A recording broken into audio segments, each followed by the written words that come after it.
भारत से गया है। गेंदम क्या है? गेंदम माता कुंती ने इस्तेमाल किया था। गेंदम के बारे में बोल रहे हो ना, गेंदम माता कुंती ने, माता माद्री ने इस्तेमाल किया था। अब माता कुंती और माता माद्री कौन थे?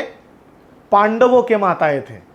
राजा पांडु के दो स्त्रियां थी, माता कुंती और माद्री, और कुछ कारण, कुछ बीमारी के वश उतना ज़्यादा नहीं, तो पांडु के द्वारा संतान जन्म नहीं दिया जा सकता था। उसके कारण गेंदम एनर्जी से देवताओं का आह्वान किया गया, जिसमें सूर्य देव से कर्ण जन्म हुआ, वो की माता कुंती के शादी से पहले। धर्मराज से युधिष्ठिर, पवन देव से भीम, इंद्र से अर्जुन, ये माता कुंती के संतान है। और माता माद्री के दो संतान हैं, जो कि सूर्य पुत्र अश्विनी कुमार, उनके संतान, उनको गेंदम से बुलाकर नकुल और सहदेव, जो कि उस समय इस विश्व का सबसे बड़े ज्योतिष थे।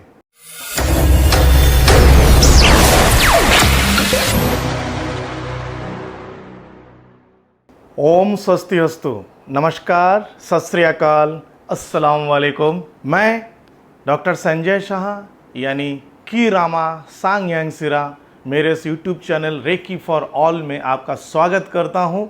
और मेरे वीडियो को पसंद करने के लिए, मुझे सब्सक्राइब करने के लिए, मेरे वीडियो को शेयर करने के लिए, और वीडियो के जो मैटर्स है उसको बहुत ध्यानपूर्वक देखने के लिए आप सभी का बहुत बहुत धन्यवाद।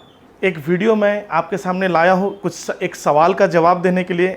मैं इसको, बहुत लंबा सवाल है, उसका शॉर्टकट जो मैंने बोला था कि मैं महागुरु नहीं हूँ, उस वीडियो में आया है। प्रॉब्लम ये नहीं है कि आप एक आम इंसान हो, प्रॉब्लम ये है कि आप लोग जिन शब्दों का प्रयोग कर रहे हैं वो आपकी गलतफहमी है। एंजल्स, डिवाइन, दिव्य शक्ति, महागुरु, होली स्पिरिट, सिद्ध गुरु, सबसे पहले आपको ये समझना होगा कि मैक्सिमम लोग मरने के बाद प्रेतोनी में फंस जाते हैं हज़ारों साल तक, क्योंकि उनकी वासनाएं इतनी स्ट्रांग होती है, फिर वो अपने परिवार के मेंबर या दूसरों के शरीर में प्राण ऊर्जा में चिपक कर संसार में भोगते हैं।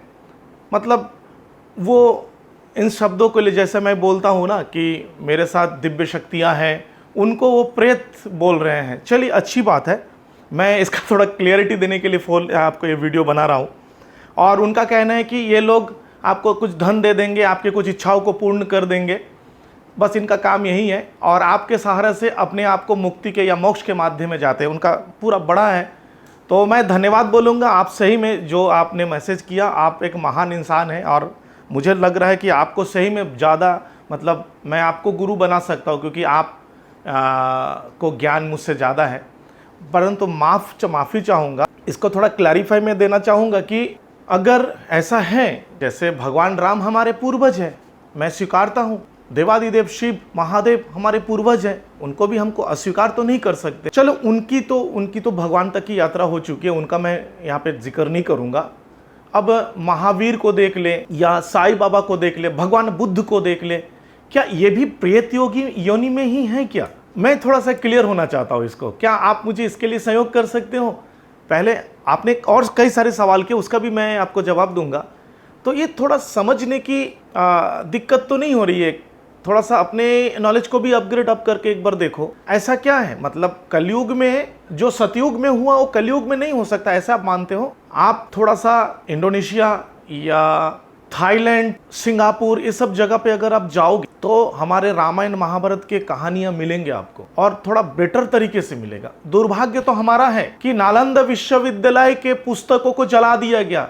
कहा जाता है कि 6 महीने तक अग्नि जली।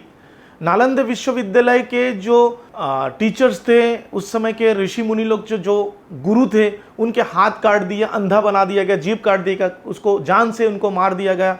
ये अत्याचार एक इंसान ने किया है, जिसके वजह से हम भुगत रहे हैं। आज हमारी नॉलेज इतनी कम है। हमको क्या लगता है कि हमको जो दिखता है, जो हमको समझ है, क्या वही सत्य है? जबकि बड़े बड़े वर्ल्ड के माइंड साइंटिस्ट लोग कहते हैं कि हमको पता है कि हमको क्या आता है, और हमको ये भी पता है हमको क्या नहीं आता।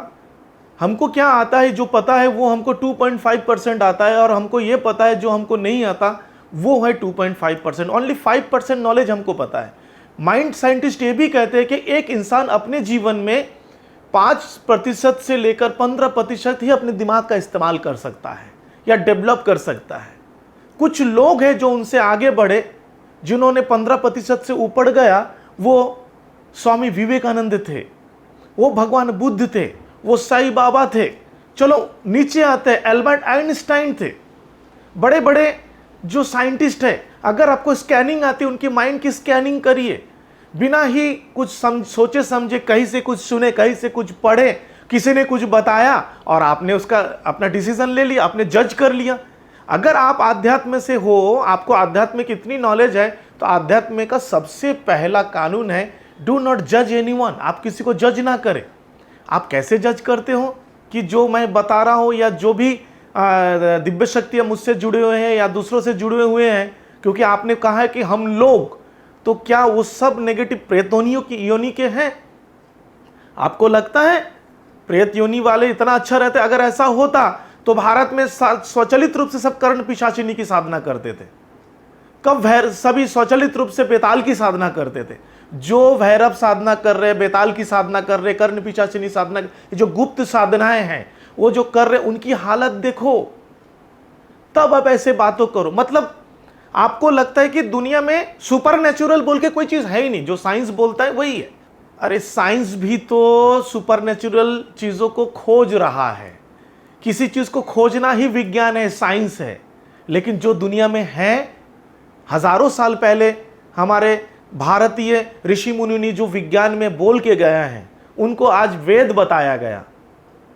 वेदों में जो एक एक अक्षर लिखा हुआ है, आज उसी को साइंस ढूंढ रहा है और उसी को साइंस बोला जा रहा है। जबकि हजारों वर्ष सृष्टि के प्रथम से वेद जो आदि काल से चला आ रहा है, उसमें एक एक अक्षर को कोई झुटला नहीं पा रहा है।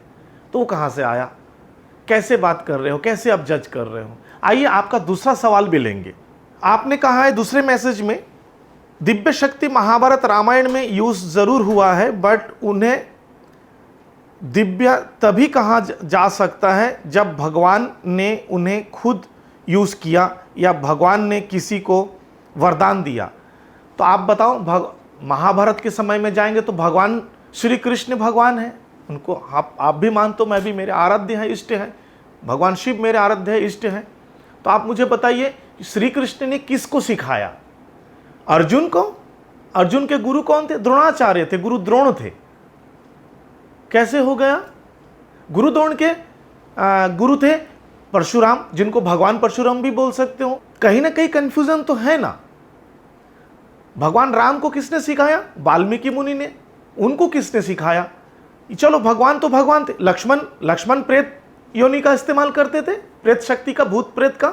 मतलब ये छोटा सा जो सवाल आप कर रहे हो, कुछ तो सोचकर सवाल किया करें। और आपने कहा है, और वो त्रेता युग था, ये कलयुग है, इसमें 95 लोग और शक्तियां तामसिक है। तामसिक, सत्य, रज, तम, ये 3 गुण है। श्रीमद् भगवद गीता में बताया गया है। इसका अर्थ तो समझो।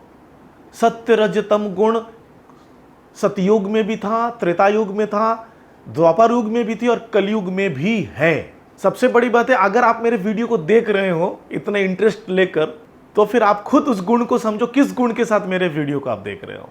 और मैं जो वीडियो का जवाब देता हूं या वीडियो बनाता हूं, मैं किस गुण के साथ बनाता हूं, एक बार विचार करके देखो। उन्होंने एक और मैसेज किया जो कि मैंने कभी नहीं किया। उन्होंने कहा है, आप जैसा कहते हो अपने दिव्य शक्ति बांध रखी है किडुंग पामुलियन जीवा में।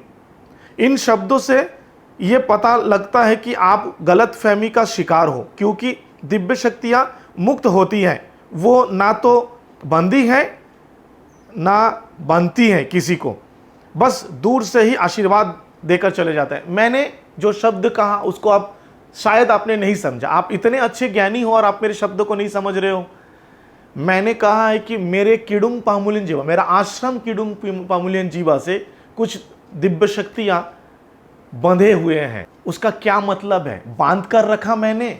आप किसी मंदिर में किसी देवता को स्थापित करते हो तो स्थापित बोला जाता है ना, उस बांधने का मतलब स्थापित हुए हैं। यानी कि आश्रम किडुंग पामुलियन जीवा में दिव्य शक्तियों का स्थापित किया गया है और ये कहीं पे भी किया जा सकता है। बांध का और बांधना ना दिव्य शक्तियों ने मुझे बांधा, ना मैंने उनको बांधा, ना मेरे गुरु ने उनको बांधा।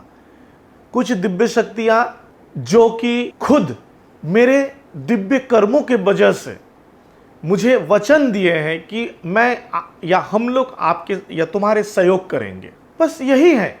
आने वाले कल किडुंग पामुलिन जीवा आश्रम का बर्थडे है, की रामा सांग्यांग सिरा का बर्थडे है। उस दिन दिव्य शक्तियों के द्वारा ये नामकरण हुआ था, ये इंसानों के द्वारा नहीं किया गया है। आप बताओगे कि कैसे दिव्य शक्तियों की बातों को सुनते हो? साइंस भी मानता है, क्लैरियोवायंस, क्लैरियो ऑडियंस, ऐसे कई सारे इंद्रियां हमारे भीतर हैं, साधना से जागृत होती है। कभी आप जब इतना स्पिरिचुअल पर्सन हो, साधना करिए, बुक मत पढ़िए। बुक पढ़ के अलग अलग लोगों द्वारा लिखाए गए अपनी अपनी मंशा को बोलोगे। मैं चाहता हूं आप खुद साधना करके खुद को पहचानो। जिस दिन आप खुद को पहचानोगे, खुद को पहचानना ईश्वर को पहचानना समान है। जिस दिन आप खुद को जान जाओगे, खुद के लाइफ पर्पस को जान जाओगे, खुद का उद्देश्य को जान पाओगे, उस दिन आप ईश्वर को जान जाओगे। ये अटल सत्य है, यही सत्य है, यही शिव है और यही सुंदर है। बाकी कुछ तो लोग कहेंगे, लोगों का काम है कहना, छोड़ो बेकार की बातों को। किशोरदा का गाना याद आता है, इसलिए हमेशा खुश रहता हूं। एक दो जन के बोलने से ये मिशन रुकने वाला नहीं है, क्योंकि हजारों लोगों को बेनिफिट्स हो रहे हैं। मेरे शिष्यों को पता है। हो सकता है कि आप मुझसे सीखना चाहते हो और आपको जो इसका उच्च एनर्जी शेयरिंग आप नहीं कर पा रहे हो, तो तब वही अंगूर वाली कहानी यहाँ पे आ रही है। तो ऐसा नहीं है, आपके कहने से हर कोई चीज़ बदलने वाला नहीं है। एक तीसरा मैसेज आपका आया है, आपको अगर पितरों और प्रेत से मुक्ति चाहिए, उनको मुक्ति करना है और खुद भी मुक्त होना है इनसे, तो मैं आपको बता सकता हूं किसके पास जाना है। मैं सार्वजनिक रूप से रिक्वेस्ट करता हूं, बताइए ना किसके पास जाना है। लेकिन एक बात ध्यान रखिए, आप जिसके पास मुझे जाने के लिए बोलो, मैं उनका स्कैनिंग करूंगा। अगर देखूंगा कि मेरे ऊर्जा से उनकी ऊर्जा ज्यादा है, तो मैं उनको गुरु स्वीकार करूंगा और मैं उनके पास जाऊंगा। अगर वो मुझे समझ सकते हैं कि मेरे पास क्या है, वो अगर ध्यान योग में हो या आंखें खुली रख के मुझे देख सकता है, तो कभी आपके जैसे बात वो नहीं करेंगे। अगर मैं उस लेवल के इंसान जिनके पास मैं जा सकता हूं। लेकिन आप किसी के भी पास बोलोगे मैं चला जाऊंगा, ऐसा नहीं हूं। मैंने दुनिया देखा है, 33 साल का मेरा स्पिरिचुअल जर्नी है और मैंने वो सारे काला जादू, भूत प्रेत, उनको छोड़ते हुए यहां तक पहुंचा हूं। आप कौन होते हो मुझे मुक्त करवाने वाले? मैं उससे मुक्त हूं, उन सब चीजों से। बंगाल का काला जादू से लेकर असम का, बांग्लादेश का, उड़ीसा का, हर जगह का ज्ञान मैंने देखा है। हर भारत में मेरे 24 गुरु हैं उन ज्ञान का, और मैं उन गुरुओं को नमन भी करता हूं। लेकिन उन गुरुओं के ज्ञान को मैं हाथ जोड़कर कहता हूं कि अब दूर रहो, सीधी बात है। लेकिन आपके इस मैसेज से मेरे अंदर एक प्रेरणा आया है कि मैं ये जो हमारा भारतीय जो ज्ञान है, जो कि लोग काला जादू के नाम से जानते हैं, लेकिन आपको पता है काला और सफेद जादू कुछ होता नहीं है। जादू जादू होता है। आपका इंटेंशन, आपका नियत किस और ले जाएगा, उसका ऊपर फोकस होता है। तो मैं आपके इन 3 मैसेजेस के बाद मुझे प्रेरणा मिले कि मैं एक नया यूट्यूब चैनल खोलूंगा, बहुत जल्द नया यूट्यूब चैनल खोलूंगा, जिसमें मैं भारतीय ज्ञान, जिसको लोग काला जादू, झाड़ फूक बोलकर नकारते हैं, मैं लोगों को सिखाऊंगा। कुछ चीज़ें मुफ्त में और कुछ चीज़ें चार्जेबल रहेगी और उससे लोगों का भला होगा। जो ब्लैक मैजिक बोलते हैं, उससे व्हाइट मैजिक कैसे काम करता है ये मैं बताऊंगा। इतना बताता हूं, की रामा सांग्यांग सिरा या डॉक्टर संजय शाह के आसपास में भी आपको ब्लैक मैजिक नहीं दिख सकता। अगर कोई करेगा भाई ना, कोई कुछ लोग कर भी रहे हैं, तो उनको पता चल रहा है कि उनके साथ क्या हो रहा है। मुझे तो पता ही नहीं कौन कर रहा है कौन नहीं कर रहा है। मैं तो भगवान बुद्ध और स्वामी विवेकानंद के रास्ते में चलने वाला हूं। भगवान बुद्ध भी जब सिद्धि करके वापस आए थे, तो उस समय भी तांत्रिकों को परेशान हुई थी और उन्होंने उनके ऊपर कुछ जादू चलाए थे, लेकिन वो सारे जादू पुष्प माला बनकर उनके गले में आया। तो मेरे साथ भी ऐसा होता है। ये मैं आंखों से आंखें मिलाकर, दिल से दिल मिलाकर विनती के साथ आपके बोल रहा हूं। व्यर्थ प्रयास ना करें, इन दिव्य शक्तियों का बदनाम ना होने दे, इन दिव्य तंत्रों का बदनाम ना होने दे। भारत से गया है। गेंदम क्या है? गेंदम माता कुंती ने इस्तेमाल किया था। गेंदम के बारे में बोल रहे हो ना? गेंदम माता कुंती ने, माता माद्री ने इस्तेमाल किया था। अब माता कुंती और माता माद्री कौन थे? पांडवों के माताएं थे। राजा पांडु के 2 स्त्रियां थी, माता कुंती और माद्री। और कुछ कारण, कुछ बीमारी के वश, उतना ज़्यादा नहीं, तो पांडु के द्वारा संतान जन्म नहीं दिया जा सकता था। उसके कारण गेंदम एनर्जी से देवताओं का आह्वान किया गया, जिसमें सूर्य देव से कर्ण जन्म हुआ, वो की माता कुंती के शादी से पहले। धर्मराज से युधिष्ठिर, पवन देव से भीम, इंद्र से अर्जुन, ये माता कुंती के संतान है। और माता माद्री के 2 संतान हैं, जो कि सूर्य पुत्र अश्विनी कुमार, उनके संतान। उनको गेंदम से बुलाकर नकुल और सहदेव, जो कि उस समय इस विश्व का सबसे बड़े ज्योतिष थे, जानकार थे, जिनके पास दिव्य दृष्टियां थी, महाभारत में अपने ज्ञान को बढ़ाई है। तो क्या काला जादू से और भूत प्रेतों के द्वारा इनका जन्म हुआ है और उनका साथ भगवान श्री कृष्ण दे रहे थे? क्या सवाल कर रहे हैं आप? कुछ तो सोचकर बोला करिए। और मेरे लिए तो वही है किशोरदा का गाना, कुछ तो लोग कहेंगे, लोगों का काम है कहना, छोड़ो बेकार की बातों को, ये मुझे याद आता रहता है, गुनगुनाता हूँ। तो आपने जो अप्रोच किया, मैं उसके लिए आपसे माफ़ी चाहता हूँ। मैं आपके अप्रोच को स्वीकार नहीं कर पाऊंगा। और मेरा जो काम है, क्योंकि मैं आर्कएंजल माइकल को मैंने वादा किया था, उन्होंने जब मुझे बोला था कि तुम्हें हर चीज़ मिलेगा जो तुम चाह रहे हो, बट तुम्हें लोगों को अंधेरे से बाहर लाना है, उजाले की ओर लाना है, मैं वो प्रयास करूँगा। उस रास्ते में कोई भी बाधा है, वो मैं, कुछ तो लोग कहेंगे, लोगों का काम है कहना, इस स्केल पे उनको छोड़ दूंगा। और सबसे बड़ी बात है कि डॉक्टर फ्रांस एंटन मैस्मर, जिनके नाम से मैस्मरिज्म, वो जब आए थे इस दुनिया में, जब वो जीते थे, वो उनकी हीलिंग की टेक्निक मैस्मरिज्म का, उस समय भी वहाँ उस समय के लोग और उस समय के हिप्नोथेरापिस्ट बहुत उनके बारे में बहुत गलत सलत बात बोले। क्या हुआ फ़ायदा? उन साइंटिस्ट, उन हिप्नोथेरापिस्ट को कौन जानता है? लेकिन डॉक्टर फ्रांस एंटन मैस्मर का नाम स्वर्ण अक्षरों में किताबों में लिखा हुआ है कई सारे देशों में। उनको छोड़ दीजिए। भगवान राम के साथ क्या हुआ? मर्यादा पुरुषोत्तम राम को इतना 14 वर्षों की वनवास लेना पड़ा, उनके बाद अपने पत्नी को त्यागना पड़ा, पुत्र वियोग में जीना पड़ा, माता सीता को नहीं छोड़े लोग, भगवान राम को नहीं छोड़े लोग। हम तो तुच्छ मानुष, मैं तो एक साधारण इंसान हूँ।